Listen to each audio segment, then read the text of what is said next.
Hello there everyone, nice to meet you online English class.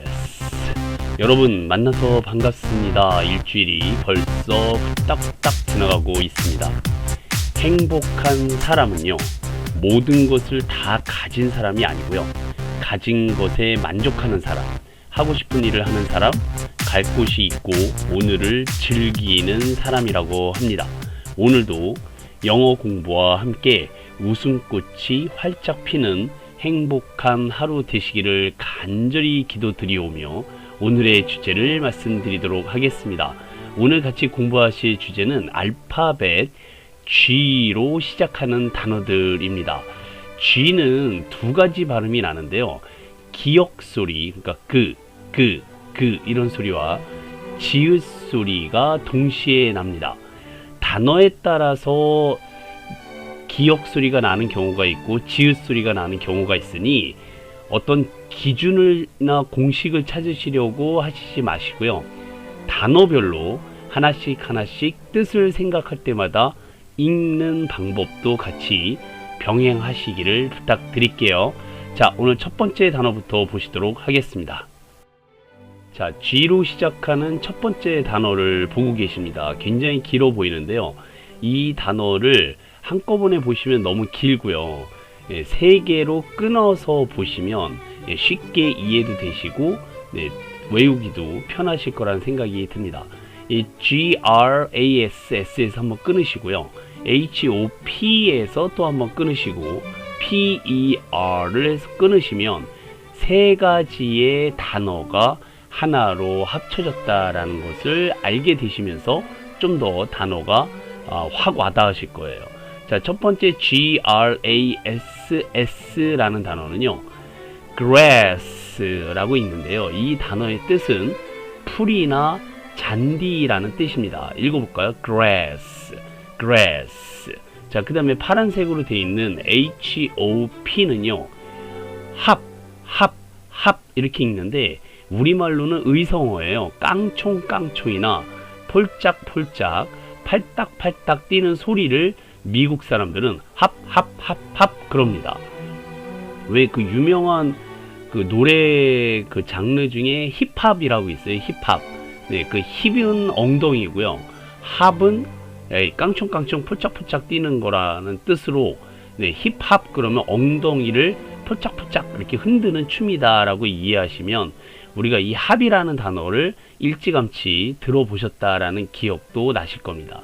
그 다음에 마지막에 있는 ER은요, ER은 뭐뭐하는 사람 또는 뭐뭐하는 것이라는 뜻인데요.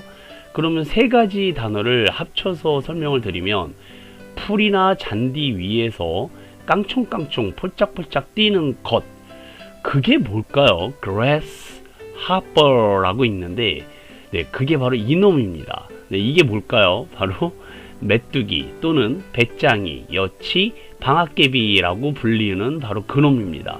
물론 뭐 메뚜기, 배짱이, 여치, 방앗개비 각각의 부르는 단어들은 따로 있습니다. 그런데 우리 아직까지는 그냥 이 네 마리의 곤충을 영어로는 그냥 grasshopper라고 퉁 치시면 좋으실 것 같습니다. 자, 읽어볼까요? grasshopper. 네, 좀 기니까 좀 여러 번 반복을 해주세요.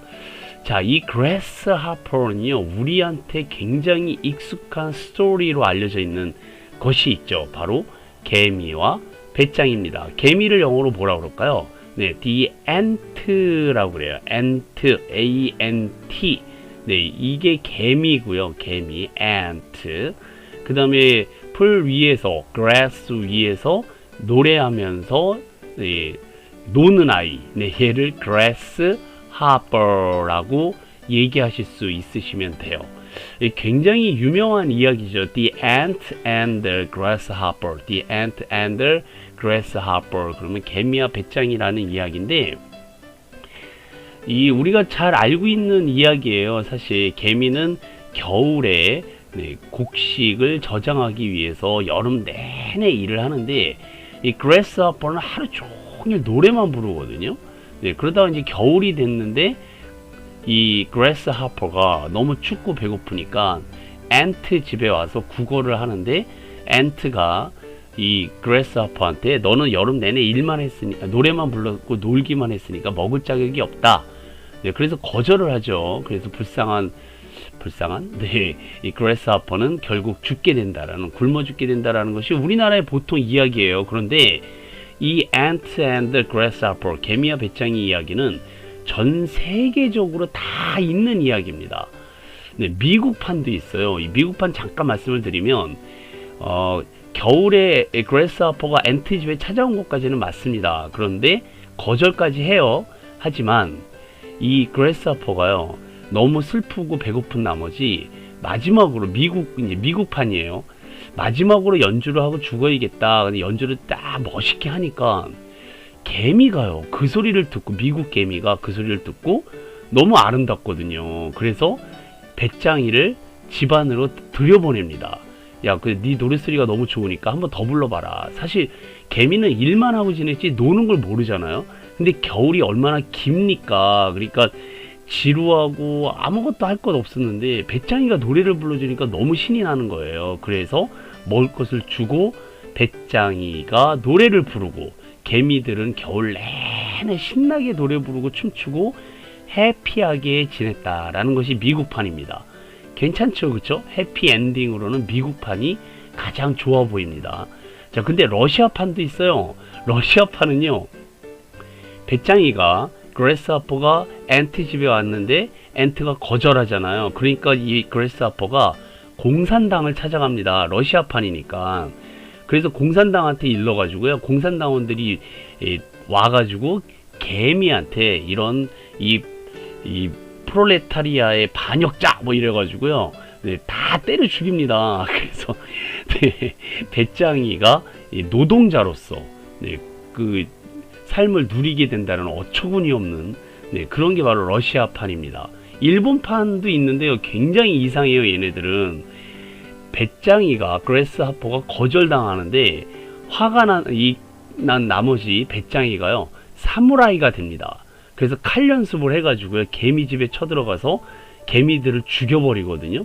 그러니까 개미가 배짱이하고 또 싸우면서 이겨내기 위해서 개미들도 칼 쓰는 법을 배워요. 네, 그래가지고 개미하고 배짱이하고 앤트하고 그래스하퍼하고 싸우다가 둘 다 죽는다라는 것이 일본판입니다. 굉장히 이상하죠, 그죠? 얘네들은 진짜 이상해요. 자, 현대판도 있습니다. 이건 이제 우리나라에서 이제 겉도는 그런 이야기인데요.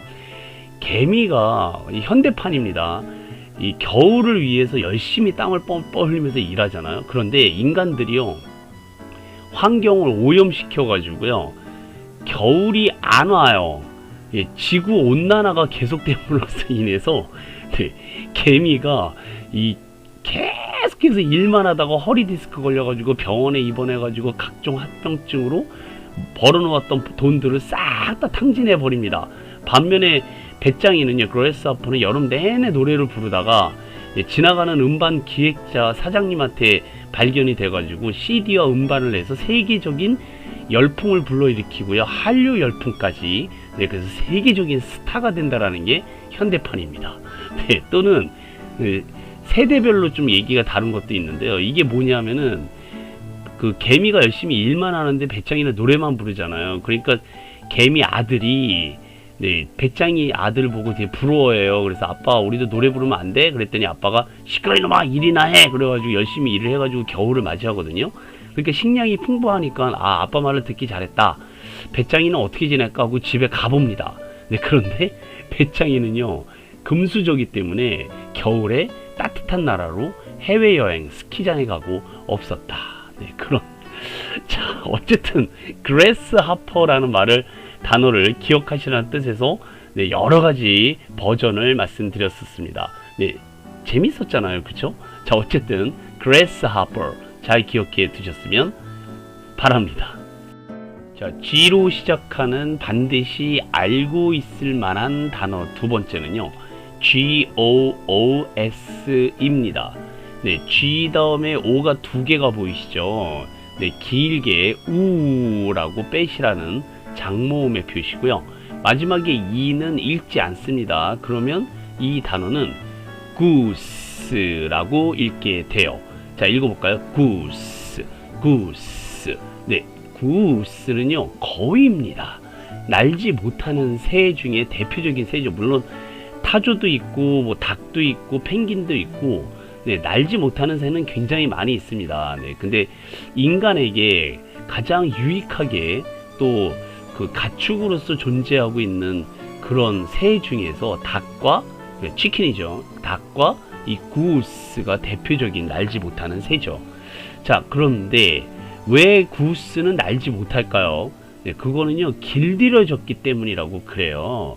네, 유전적으로 인간이 나는 법을 얘가 깨닫지 못하도록 계속 키웠기 때문에, 네, 구스는 유전적으로 날지 못하게 되었다. 뭐 그런 게 가장 유력한 과학적인 학설입니다. 그런데 인간으로부터 벗어나서요 날아다니는 구스도 있습니다. 네, 그게 뭐냐면 바로 이놈이거든요. 이놈을 우리는 거위라고 하지 않고요 기러기라고 합니다. 그쵸? 거위 중에서 야생 거위를 바로 기러기라고 부르는데, 얘는 이제 나는 법을 익힌 거죠. 자, 영어로는요 야생 구스, 와일드 구스, 그러면 기러기라고 하시는 거예요. 자, 읽어볼까요?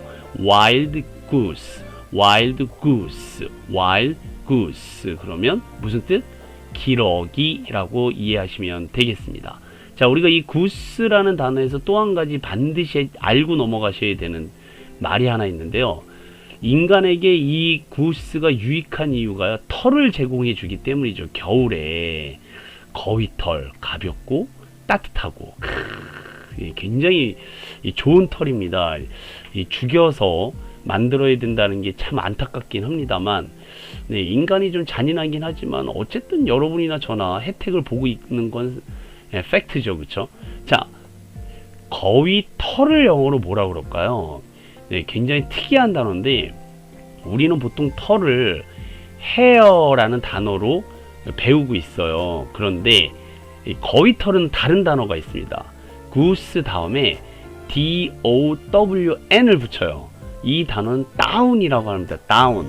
네, up, down, stand up, sit down 할 때 그 down이거든요. down은 원래 내려가다, 아래로 라는 뜻이잖아요. 근데 앞에 goose가 붙으면 이게 바로 goose down이라고 읽게 되고요. 특이하게 털이라는 뜻으로 거위 털이라고 할 때는 goose down이라고 한다라는 특이한 영어 단어를 기억해 두시기를 부탁드리겠습니다.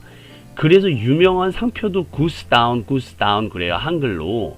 그러니까 goose down은 거위 털로 만든 제품이다. 네, 의류 제품이다 라는 것도 상식적으로 알아두시면 좋겠죠. 그쵸? 하도 많이 쓰이니까 그럽니다. 이제 겨울이 다가옴에 따라 여러분이나 저나 분명히 코트 중에 구스 다운을 입은 코트들이 하나씩은 있으시리라 생각이 듭니다. 네, 그래서 사람들한테 말씀하실 때 이거는 털이 구스 다운이야 이렇게 얘기하시면 확실히 세련되시고요. 공부하신 티가 나겠죠. 그쵸? 자, goose 거위였고요. goose down 거위 털, 그 다음에 wild goose 그러면 기러기였습니다. 네, 많이 공부하셔야 될 단어들이 생기오니 잘 기억해 두시기를 부탁드릴게요. 자, G로 시작하는 단어들 중에 꼭 알아두어야만 하는 단어는 GIRAFFE입니다. 네, 이 단어에서요 G가요 지읒 발음이 나요. 그래서 G하고 I가 합쳐져서 G라고 읽게 되시고요. 그 다음에 RA는 라겠죠. Gra. 네, 그 다음에 FF는 피읍 발음인데 우리나라는 쌍피읍 발음이 없기 때문에 그냥 한 개의 피읍만 발음을 하시고 마지막 이는 읽지 않으므로 앞에 있는 FF는 그냥 F라고 읽으시면 됩니다. 그러면 읽어보세요. giraffe. 네, 기린이라는 뜻입니다. 너무나도 잘 알고 계신 동물이죠. 압도적인 키에서 나오는 그 위용으로요. 코끼리와 엉룩말, 네, 그런 동물들과 함께 아이들이 동물원 하면 생각나는 대표적인 동물 중에 하나죠. 동물원을 가본 아이들이요, 동물원을 그릴 때 빼놓지 않고 등장하고요, 어른이 되어서도 가장 인상적인 동물로 어른들의 기억에 남아있는 동물이 바로 지라프입니다. 목이 길어서 슬픈 짐승이죠. 네, 그거는 이제 노천명 시인의 사슴이라는 건데, 제가 보기에는 이 노천명 시인이요, 이 사슴이라는 제목으로 목이 길어서 슬픈 짐승이다 라고 시를 썼는데, 그분이 이 기린을 생각지 못하셨던 것 같아요. 네, 목이 길은 동물은 지라프죠, 그쵸? 자, 어쨌든 이 목이 길어진 이유는요, 기린이요, 높은 나뭇가지에 달려있는 나뭇잎의 새순을 따먹기 위해 그렇게 목이 길어졌다라는 유전적인 이유가 가장 과학적인 설명이라고 할 수 있습니다. 이 목이 짧은 기린은요, 굶어 죽어서 도태되었기 때문에 목이 긴 기린만이 살아남았다는 주장이죠. 그거 아십니까 혹시? 이 기린은요, 그 기다란 목을 타고요, 뇌에 혈액을 보내야 하기 때문에, 피 보내야 하기 때문에 대표적인 선천적 고혈압을 가지고 있는 동물입니다. 그래서 이 퀴즈쇼로 많이 나와요. 동물 중에서 가장 고혈압이 높은 동물은 지라프입니다. 대략 그 혈압이요, 280에서 180 이라는 상상 초월할 수준의 고혈압을 가진 동물이 바로 지라프입니다. 그래서 머리를 땅에 오랫동안 가까이 대고 있으면요, 뇌졸중으로 죽는 동물이 바로 지라프입니다. 그래서 물을 먹을 때는요, 이 기린이요, 이 발을 최대한 양쪽으로 쫙 벌리고 네, 아래로 낮춘 다음에 물을 마셔요. 아마 그런 모습들 많이 보셨으리라 생각이 드는데, 기린은요, 이 중력에 반해서 뇌까지 엄청난 혈압으로 피를 쏘아 올리거든요. 이 심장에서 머리, 뇌까지 굉장한 혈압으로, 압력으로 피를 쏘아 올리다시피 해가지고요, 혈액 공급을 해야 하기 때문에 어쩔 수 없다고 그래요. 그래서 고혈압으로 죽는 것을 방지하기 위해서 네, 이 기린 나름대로의 여러가지 노하우가 있다고 합니다. 네, 한번 조사해 보세요. 여러가지 재밌는 이야기들이 많이 있는 동물이 바로 지라프입니다. 네, 또 한 가지 이 지라프에 대해서 특이할 만하게 이번에 알고 넘어가셨으면 좋겠는 상식이, 이 지라프는요, 일부 다처제라고 그래요. 네, 그래서 암컷을 차지하기 위해서 수컷들의 싸움이 아주 격렬하죠. 그래서 다투다가 한쪽이 죽는 동물이 바로 지라프입니다. 이렇게 여러 재밌는 상식도 있지만, 이 큰 키 때문에 초원의 초식 동물들한테는요, 거의 맏형이나 같은 존재입니다. 이 기린 주변에는요, 정말 많은 초식 동물들이 모여 살거든요. 네, 근데 그 이유가, 기린이 뛰잖아요? 그럼 앞뒤 안 가리고 무조건 따라 뜁니다. 그거 왜 그러냐면, 틀림없이 위험한 동물이나 물건이 반경 2km 안에 있다는 증거거든요. 네, 워낙 큰 키 때문에 멀리까지 보입니다. 시력도 아주 좋고요. 네, 여러가지 대단한 동물입니다. 사자라든지 맹수들도 함부로 못 건드리는 동물이 바로 지라프입니다. 코끼리도 이긴다고 그래요. 네, 이 긴 목으로 한 대 딱 치면은 그대로 날아간다고 하니까요. 자, 초원의 마지막 수호자라고 불리는 동물이 뭐라고요? 네, 바로 지라프입니다. 네, 고혈압의 대표적인 그런 동물이라고 할 수 있는 지라프. 단어가 좀 어려워요. GIRAFFE 꼭 기억해 두시기를 부탁드리겠습니다.